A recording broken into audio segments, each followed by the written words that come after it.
What would you say are the biggest benefits of people choosing the bicycle over the car? I'd like to focus more on just the overall quality of life improvements and the quality of city improvements that come with getting more people cycling. I think when I first visited the Netherlands in 2016, and one of the reasons why I chose to relocate my family there was just because the livability, the way the cities look and feel and function for all of their residents in terms of the public spaces, the streets. They work for children, they work for the elderly, they work for people with disabilities, they work for every resident of the city, not just those that have the physical and financial means to drive an automobile. Would you say that Limassol is cycle-friendly when it comes to topography and the distances? Is the center something that is the center appropriate for cycling? Well, this is obviously something that we hear no matter where we travel in the world, is our city is different. It is too hot, too cold, too hilly, too spread out. It's not amenable to the act of cycling, and to a certain extent some of those things are true.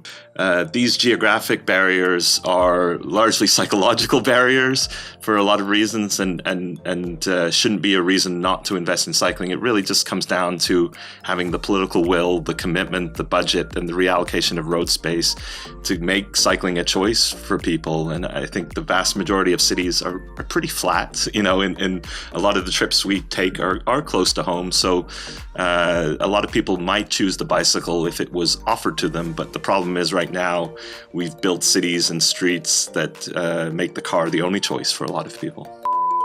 I mean, I've only been in Limassol for barely 24 hours, but walking around the city center, you can't help but think, if the dominance of the car was reduced, if some of the parking was removed, especially the footpath parking, a lot of the city could feel like a living room and give people a reason to come in and again spend their time and money. What we've seen with cities that have invested in these regional cycling routes is it spreads the tourist spend out of the city center. So these more rural cafes, shops, restaurants, hotels get more of this tourist spend, and so it's a form of economic stimulus to places outside of the city. It's not making cities better for bikes, but making cities better with bikes, and all of these qualitative benefits that come with just having fewer cars filtering through our streets and clogging up our public spaces. People, stories, social issues, environment, sports, arts and culture, life, urban issues, innovation. This is the El Air Uncut. Hi, Chris. Good afternoon. So for those who don't know me, I'm the president of Friends of the Earth Cyprus. I'm a volunteer for the environmental movement and for Limassol in general. Who are you, Chris? Who am I? I am international relations manager for an organization called the Dutch Cycling Embassy, and we're a nonprofit foundation based in Utrecht in the Netherlands that's specifically founded and financed by the Dutch national government to work with cities and regions around the world to hopefully become a little bit more cycle friendly and make their streets more bicycle inclusive. Well, it's an honor to have you in Limassol, considering that there's plans to improve the cycling infrastructure. It feels like my visit is very timely. I think, there's a lot of pieces falling into place, and the conversations I've been having so far are very positive and very promising. Yeah. So I hope that we can feed into that initial brainstorming session and some of that enthusiasm and actually start turning it into concrete projects. Yes, exactly. I think there's growing momentum. If I could use two words, I think I would use those two when it comes to cycling in Limassol. Yeah. So we just finished a ride around Limassol. What did you think of our existing cycling infrastructure? And is there room for improvement? Can we improve it? I'm sure the answer is yes, but... Yeah.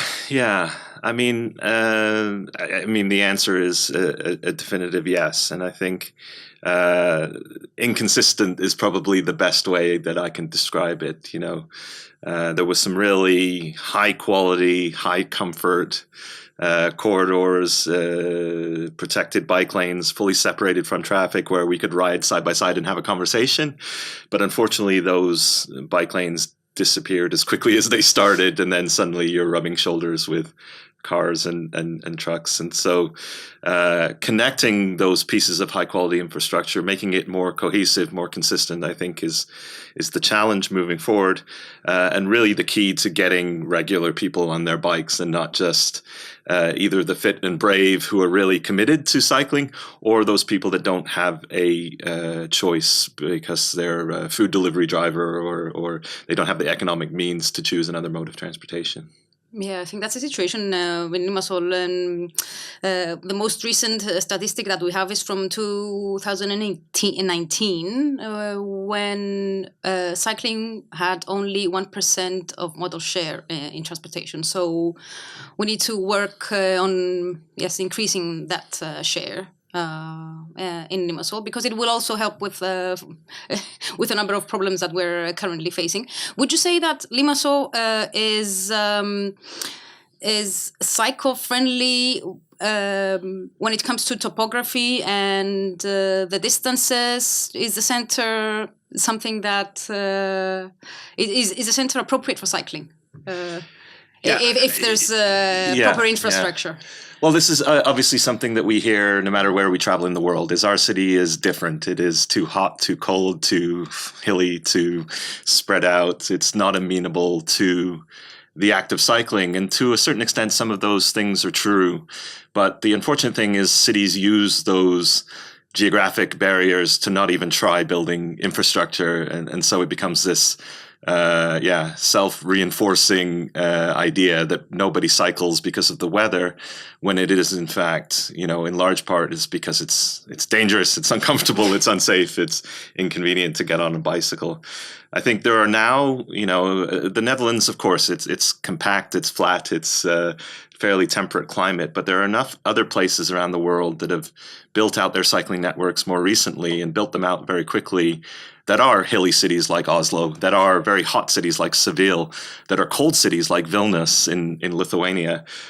These geographic barriers are largely psychological barriers for a lot of reasons, and shouldn't be a reason not to invest in cycling. It really just comes down to having the political will, the commitment, the budget, and the reallocation of road space to make cycling a choice for people. And I think the vast majority of cities are pretty flat. In a lot of the trips we take are close to home. So a lot of people might choose the bicycle if it was offered to them. But the problem is right now we've built cities and streets that make the car the only choice for a lot of people. Yes, that's the thing. And I think personally, I find, a lot of these arguments to be excuses for not taking action and for not making cycling more accessible to people. Because I cycle regularly in Limassol, and we have heat waves on certain days each year during the summer months. But those days are not more than 2 weeks in total in a certain year. Mm-hmm. So on most days, more than 300 days, yes, the weather is actually very, very favorable and very pleasant to cycle. And another thing about Limassol is that it's a bit hilly. The suburbs are on the hills, but the center is quite flat. So you can move around the center without having to climb a hill on a bicycle. So, and even if you're coming from the suburbs into the center, then it's easy to come, and then if you sweat a little bit on your way back home, then obviously you can take a shower and it's not a problem. So yeah. Well, and I think it's important to stress that it's not all or nothing, right? Like it's people can choose a myriad of mobility tools for whichever trip they're taking. And we're not here to say we're going to replace every car trip with a bicycle trip. Perhaps for a certain percentage of your journeys, you might be inclined to do so, especially now with the rise of the electric bike. It flattens those hills quite nicely. It does mean you're putting out less sweat, less exertion. A lot of those excuses are disappearing with now the introduction of the electric bike. Yes, and I saw a statistic in your book where you say that most trips that are under 5K can be done with a regular bike, and whereas with the electric bike, you can do 10K or up to 12K, which means that most trips can be done on an electric bike. Yeah, exactly. And that's the thing. I think paradoxically, the Netherlands has embraced the e-bike more than any other country in the world per capita. And despite the fact that it is flat and compact, but what we've seen is it's not necessarily a speed enhancer. They may travel a couple of kilometers per hour faster on an e-bike, but more than anything, it's a range extender. So they're traveling twice the distance, and that opens up the bicycle for people that live further out of the city, that maybe live in suburban, exurban, rural areas. And it's also changing the type of infrastructure that's being built in the Netherlands. So we're not just talking about bike lanes in cities, but regional routes and more connected, longer distance routes for people that live further out of the city, and or touristic and recreational cycling, because people could do 40 or 50 kilometers in a day with an electric bike, get out into the countryside and see more of the region that they're visiting. So there's all kinds of economic reasons to invest in cycling, and the e-bike has opened up a whole new world of possibilities. Yeah. That's food for thought, actually, for Limassol, because it attracts a lot of tourists. So that's, another option for them, not just for the locals. Yeah. And what we've seen with cities that have invested in these regional cycling routes is it spreads the tourist spend out of the city center. So these more rural cafes, shops, restaurants, hotels get more of this tourist spend, and so it's a form of economic stimulus to places outside of the city. Interesting perspective. So what would you say are the biggest benefits of people choosing the bicycle over the car?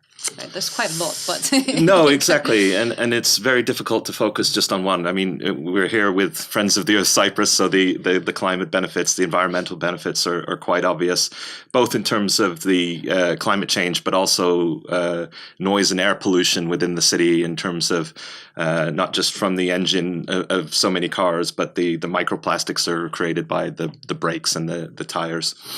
But I'd like to focus more on just the overall quality of life improvements and the quality of city improvements that come with getting more people cycling. I think when I first visited the Netherlands in 2016, and one of the reasons why I chose to relocate my family there was just because the livability, the way the cities look and feel and function for all of their residents in terms of the public spaces, the streets. They work for children, they work for the elderly, they work for people with disabilities, they work for every resident of the city, not just those that have the physical and financial means to drive an automobile. So reducing the amount of car traffic on our streets, the number of parked cars on our streets, everybody has something to gain ultimately, and it just comes back to, as my friend Dan Pietkowski says, it's not making cities better for bikes, but making cities better with bikes, and all of these qualitative benefits that come with just having fewer cars filtering through our streets and clogging up our public spaces. Yes, exactly. So, yes, creating more inclusive cities, essentially. Yes. Yeah. And I think it's something that we lose sight of because we've, for decades, designed our cities for the breadwinner of the household, the economically productive, often the man of the house, to get from the house to the office and back to the house again as quickly and as efficiently as possible. And that excludes so many people from society who, again, don't have the physical financial means to drive a car. So it's all of us for the first 16 to 18 years of our lives. It's all of us for the last 10 to 15 years of our lives. there's so many people that are excluded from this car dependent system.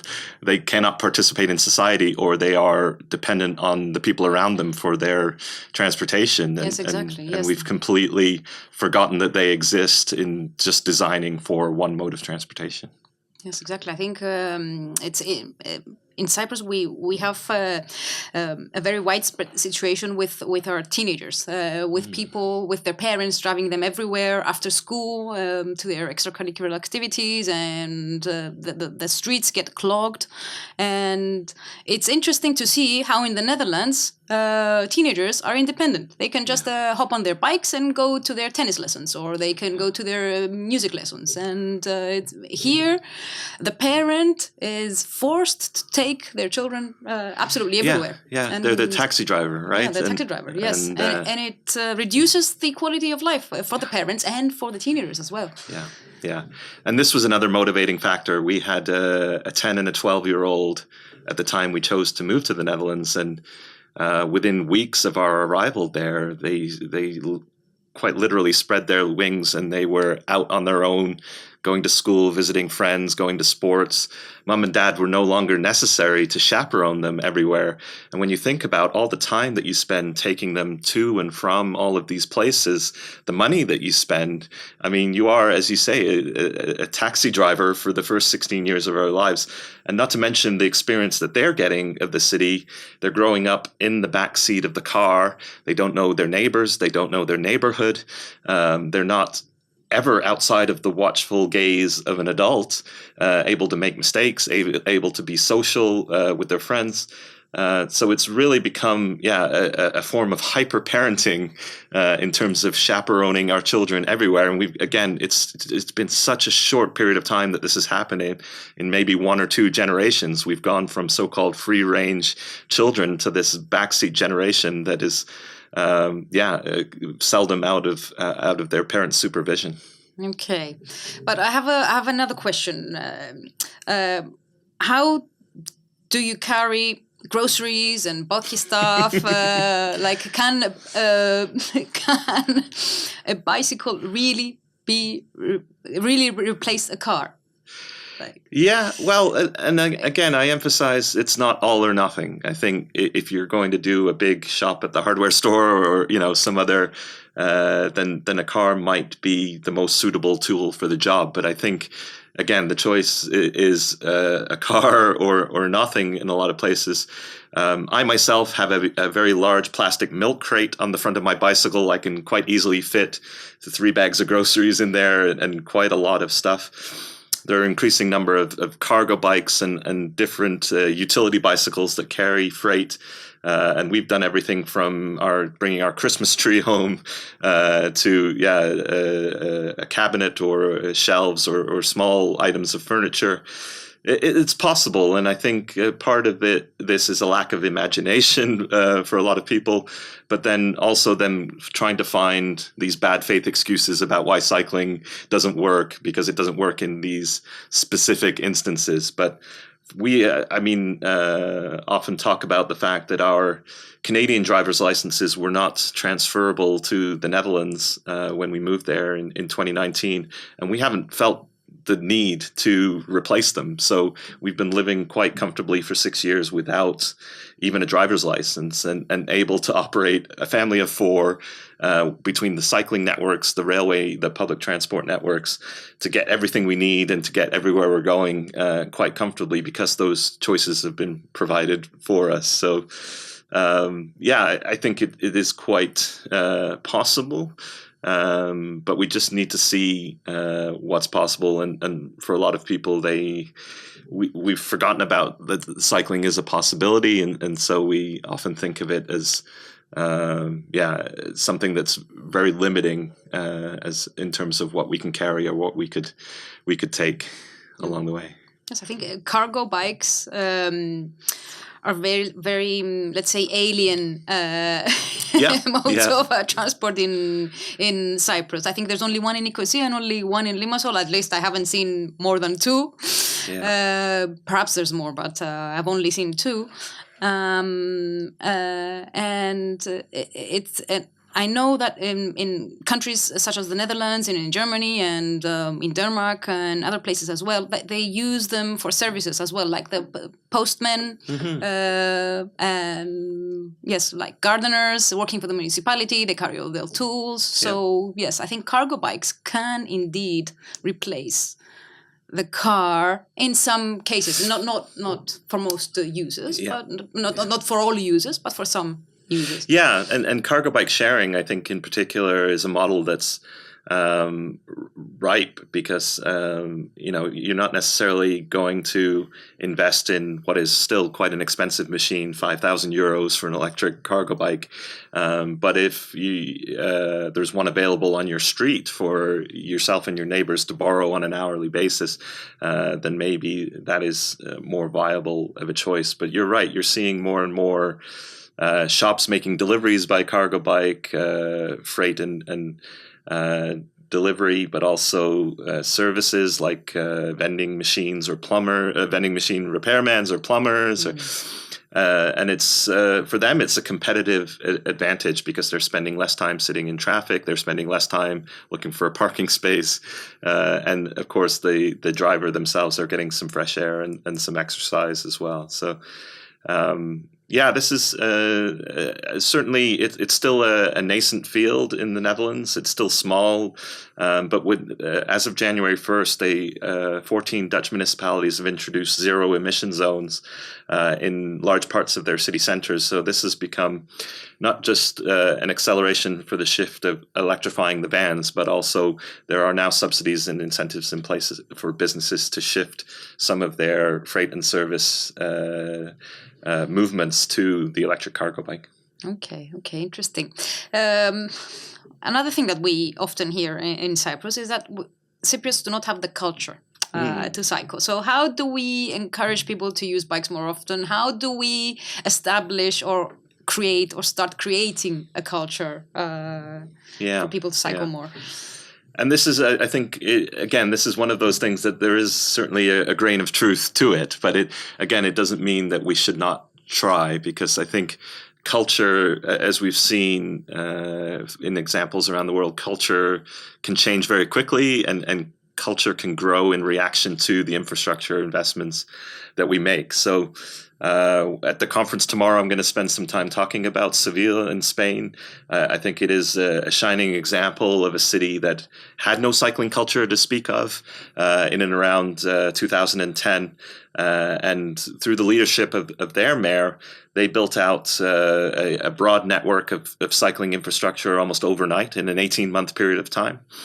And they went from 0.5% of journeys to 6% of journeys, so a 13-fold increase in the amount of cycling. They created a cycling culture where none existed in a very short period of time. And I think it's just one of many examples of this bottled up latent demand for alternatives to the automobile if we make the corresponding infrastructure investments. And I think during the pandemic, we saw this in particular when a lot of the cars were taken from the streets and cities were in lockdown. A lot of people got out and used their streets in new and interesting ways, on a bicycle, on a scooter, or just going for a jog or a rollerblade.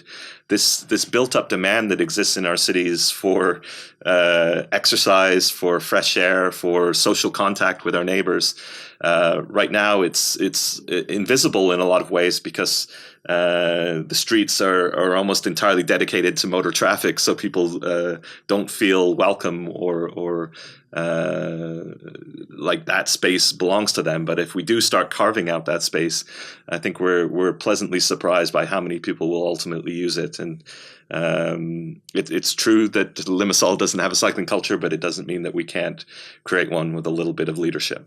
Yeah, and I think the key word from what you mentioned is network. Yes. Because I know that Seville, for example, built a network of cycling infrastructure. It was like a spider web, as the municipal officer calls it. Yeah. So if you see it, if you see the map, it's like a spider web. Like everything is connected, and I think there is opportunity to create that infrastructure in Limassol with the green routes planned by the mayor, which will be then connected between them with one-way streets and lower speed limits, streets with lower speed limits. Which brings me to my next question: is cycling infrastructure expensive? Yeah, well, and I think this is another kind of question that does have a grain of truth to it, but there is some weight to it, and an implication that car infrastructure is necessary for the economy and for things to function, and it's just an investment, and alternatives to the automobile, whether it's walking, cycling, or public transportation such as the bus, is kind of a wasteful subsidy to, and we need to push back on that mindset, because one thing I think we do know is that every time somebody chooses an active mode of transportation for their journey instead of a car, society saves money in the long run. And that is savings to the healthcare system, reduction in maintenance of the streets and of traffic congestion. So this has been quantified in terms of every kilometer that somebody rides a bike instead of a car, society gains, I think it's €20 or so. And so we need to start thinking about these expenses, in air quotes, as investments that really pay back to society in the long term over the lifespan of those investments. So if it's a cycling route or a bridge or a tunnel or a bike parking facility, we can now do a long-term societal cost-benefit analysis saying, okay, this is the upfront cost of this piece of infrastructure, but what are the long-term savings to society? Car infrastructure isn't just very expensive to build. It also costs society hugely in the long run in terms of physical inactivity, in terms of pollution, in terms of accidents, collisions, a lack of safety. These are all costs that society absorbs as the cost of doing business. But the inverse is true of active travel infrastructure, micromobility infrastructure, that society will ultimately save money through the various ways that I've spelled out. So if we can do those calculations, I think it becomes much more compelling for various levels of government to make these investments, because at the end of the day, it is really about saving money rather than spending it. Yeah. Interesting. And I don't think that we have such a broader view when we're taking decisions about our cities. And we need to get better at seeing the greater picture of the benefits. Do you wear a helmet when riding in the Netherlands, or riding your bicycle in the Netherlands? Yeah, this is another question we get, and I think it's really noticeable when you go to a city in the Netherlands, or you look at photographs or videos of the cyclists there, is that very few people do choose to wear a helmet. And I think it points out, again, this paradox that in a lot of instances, and I'm choosing my words very carefully, a helmet may make sense at an individual level, but at a societal level, it's far more important to invest in things like infrastructure and traffic calming, and creating safety in numbers and behavior. And in a lot of those instances, when you're riding a fairly slow step-through upright bicycle, the helmet becomes largely redundant and unnecessary. So it is certainly a growing number of cyclists in the Netherlands are choosing to wear helmets, especially e-bike users, especially elderly people that are maybe a bit more vulnerable to crashes, especially one-sided crashes where they may fall off their bike. But largely, it's still seen as a personal choice. And that's the only thing that I can really emphasize, is having come from a place in Canada where they legally mandated helmets, and it created all kinds of challenges in terms of discouraging people from riding bikes, from sending this counterproductive message that cycling is an inherently dangerous activity, and losing in a lot of ways those broader societal benefits, the health benefits that come with getting more people cycling, simply in the off chance that somebody may hit their head. And we know that statistically, even in the most dangerous places, head injuries are very unlikely. And so at the end of the day, yeah, it's a personal choice, but I think the end goal should be building infrastructure and streets and conditions that are safe enough and feel safe enough that most people choose not to wear a helmet at the end of the day. Okay, well, helmets are mandatory in Cyprus, cycling for cyclists.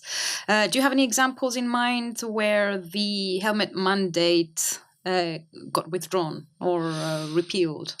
Yeah, and we were talking about this before we went on air, and I think it is it's very difficult to put the genie back in the bottle once you've passed that law, because no elected official wants to repeal a helmet law and then see an incident or, heaven forbid, a fatality as a result of that. But we have seen, certainly in U.S. jurisdictions, and there are very few, by the way, that have legally mandated helmets, but some of them where they've seen that the helmet law has been used counterproductively by the police to target people of color and low-income communities, that they have ultimately repealed the law so that the police do not have that tool to harass, some of their most vulnerable citizens. So I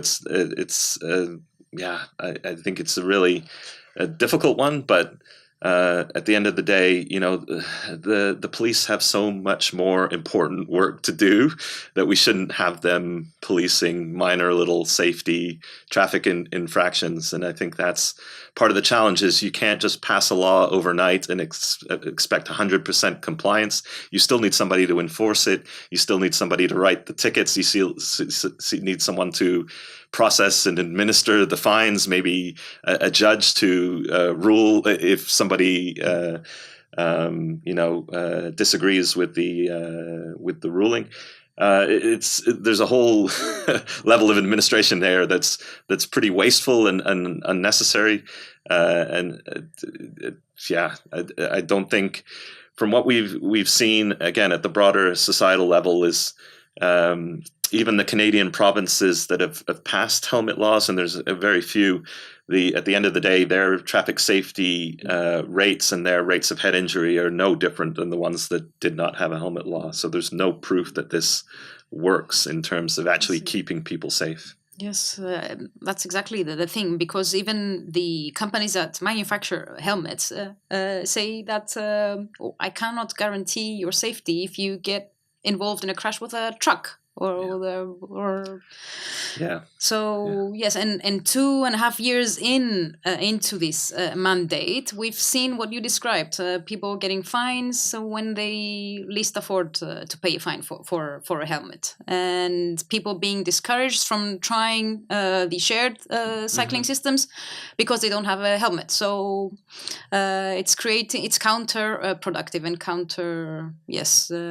and it discourages people from trying to cycle or choosing it as a mode of transport in some cases, not all cases.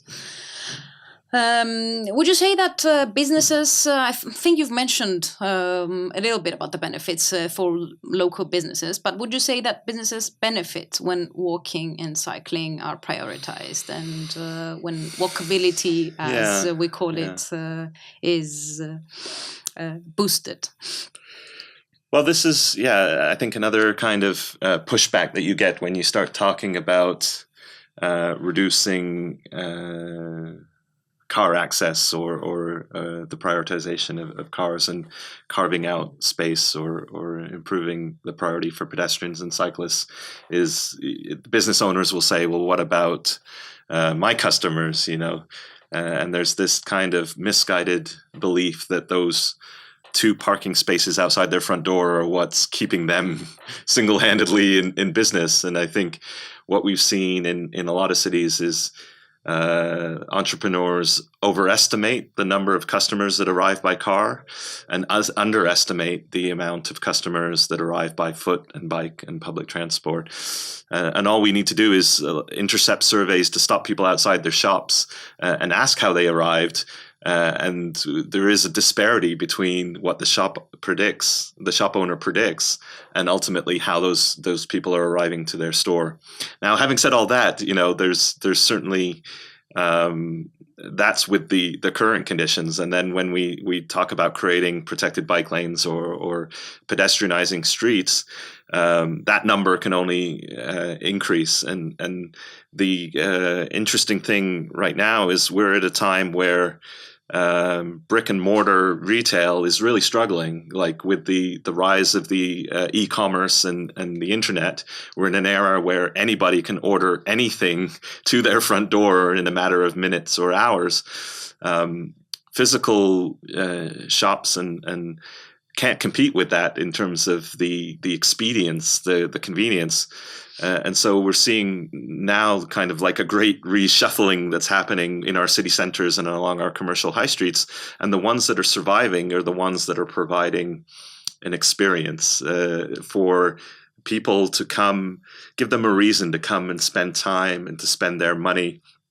And that's not, a convenient place to park their car or to drive to the place, but to create an attractive place where they can get that face-to-face contact around other people and have ultimately an experience. So I think that's really kind of the choices that a lot of businesses have in 2025 is, stick with the current business model, which is in a lot of ways dying out a slow and painful death, or adapt to this new economy, which is trying to attract people to your space, to your district, along with their wallets, so that they will ultimately, come for the day or come for the evening and frequent your establishment. So it's a tricky argument to make. I think, again, there's still a lot of business owners are still kind of grasping to the way things currently are, the status quo.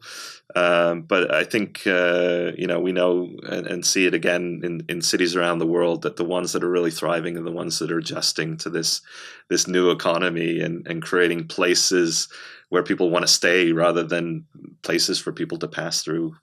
Yeah. Well, as you were speaking, I had in my mind the mall, the mall that we have in Limassol, the shopping mall. So it gets very busy during weekends and in the afternoons during weekdays, because people can just roam without facing a risk of getting run over by a car. They can let their children run. So we need to create, I think, recreate the experience of a mall in the city center. 100%. Yes. And I think that's...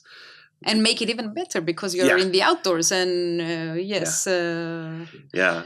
I mean, I've only been in Limassol for barely 24 hours, but walking around the city center, you can't help but think, if the dominance of the car was reduced, if some of the parking was removed, especially the footpath parking, a lot of the city could feel like a living room and give people a reason to come in and again spend their time and money. Yeah. Or a live backyard owner.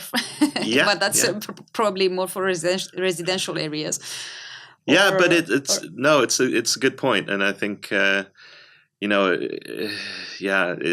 has to be I think a broader strategy of revitalization, but accessibility plays a large part in that, and again, because we assume that everybody comes to the city center by car, we've perhaps excluded a lot of other means and modes of transportation from also accessing the city center as a result of that. So we're kind of getting towards the end of this podcast. So what do we respond to people when they say this is Cyprus, not the Netherlands or not Denmark?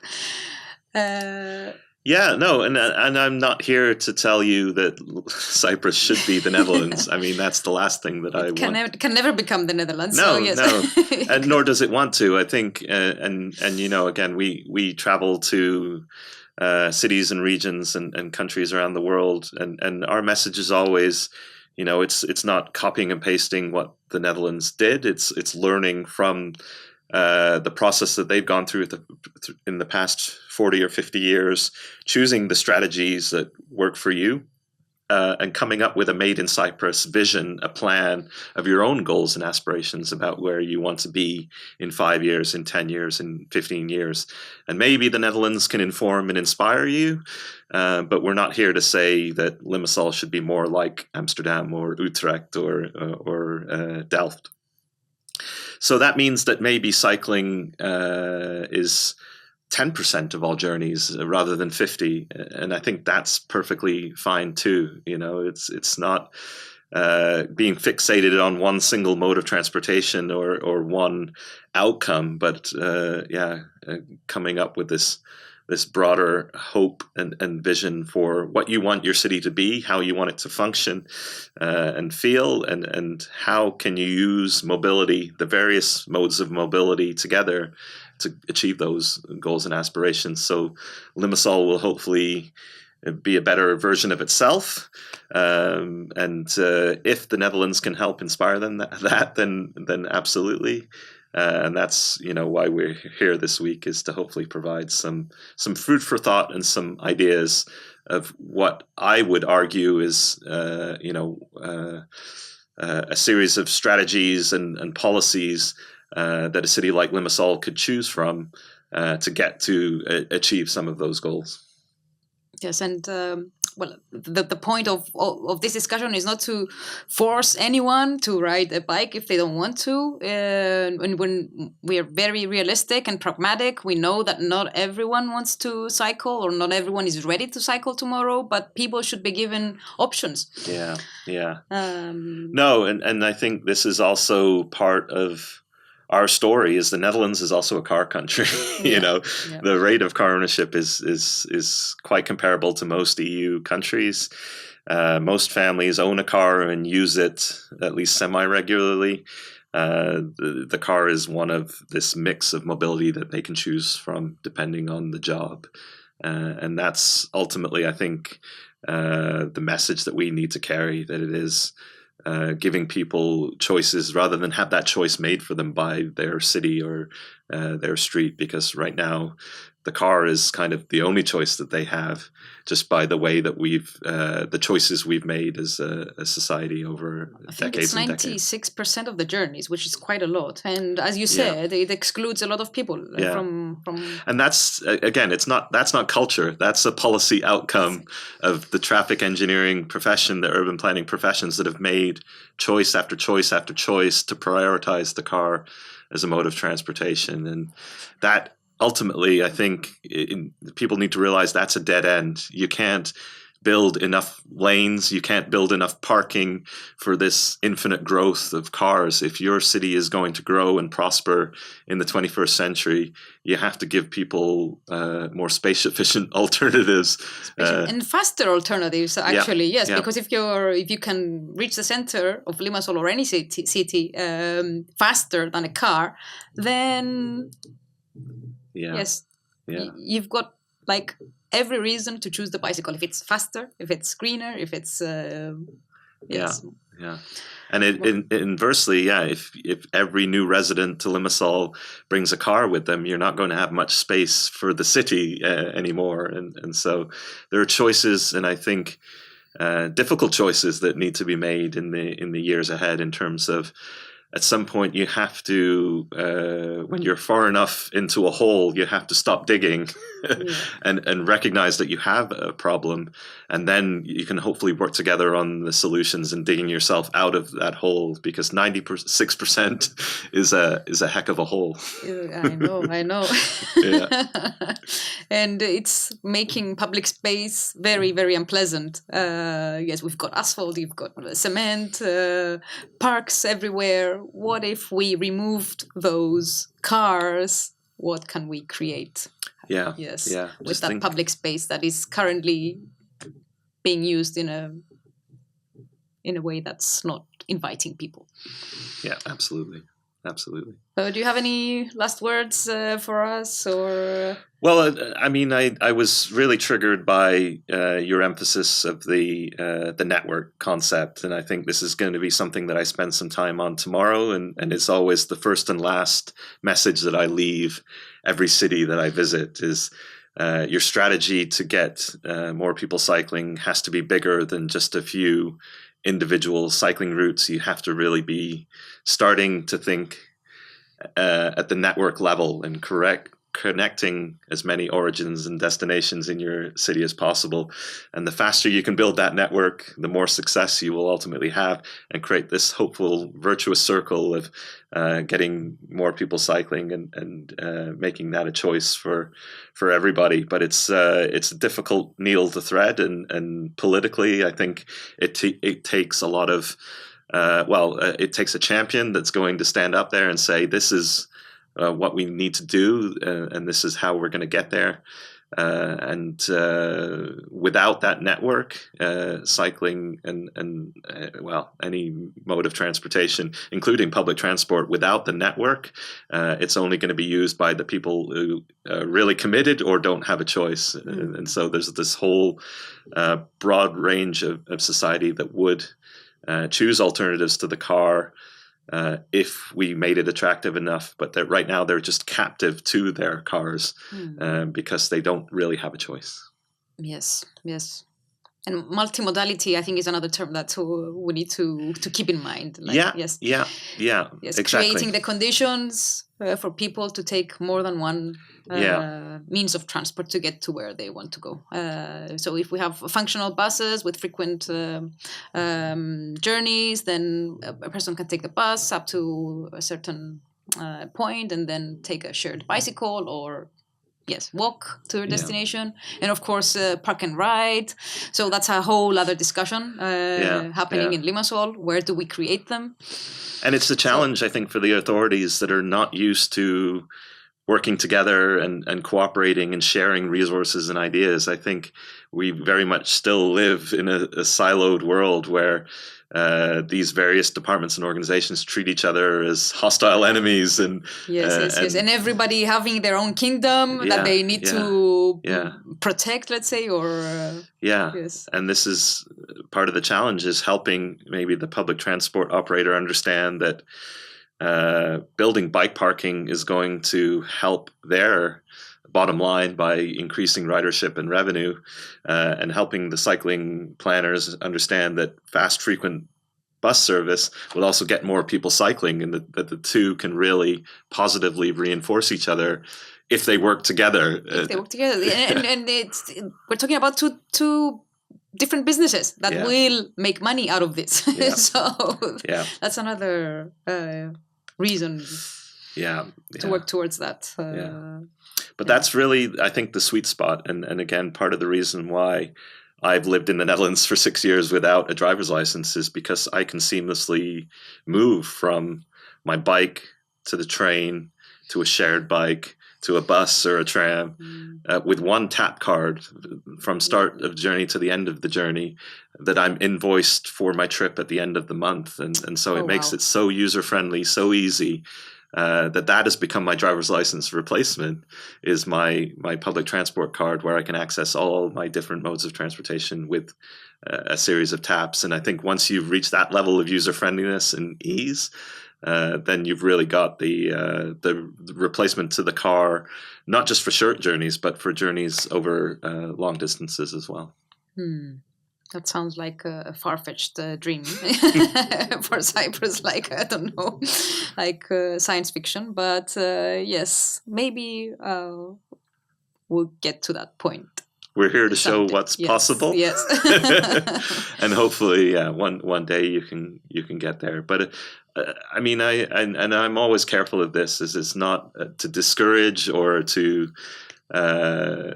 make you feel like this is an impossible dream, because this has to feel achievable, and it is really kind of baby steps that you need to take along the way.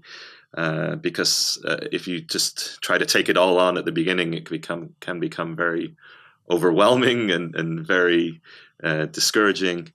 It is kind of one step at a time through a process, but hopefully, we can all agree on where we want to be at the end, and I think that's where the opportunities are, because most people would say that they want a city that works for children and works for the elderly, and is easy for people to navigate, using different modes of transportation. This isn't a left or a right thing. This isn't any particular political party. It doesn't belong to a political movement. This is something that we probably and hopefully all share, is a vision of a livable city that works for everybody, and it's going to take time, and it's going to take a lot of hard work, but hopefully we can get there together. Yes, and I think there is vision currently, yes, at the municipal level. So yes, hopefully, yes, the future will be more cycle-friendly and more multimodal friendly. Yes, friendly towards multimodality. So thank you so much, Chris, for your time. No, thanks for having me. It's been an absolute pleasure, and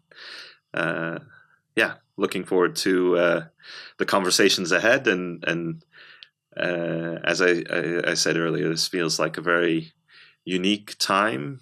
A lot of stars seem to be aligning here in Limassol.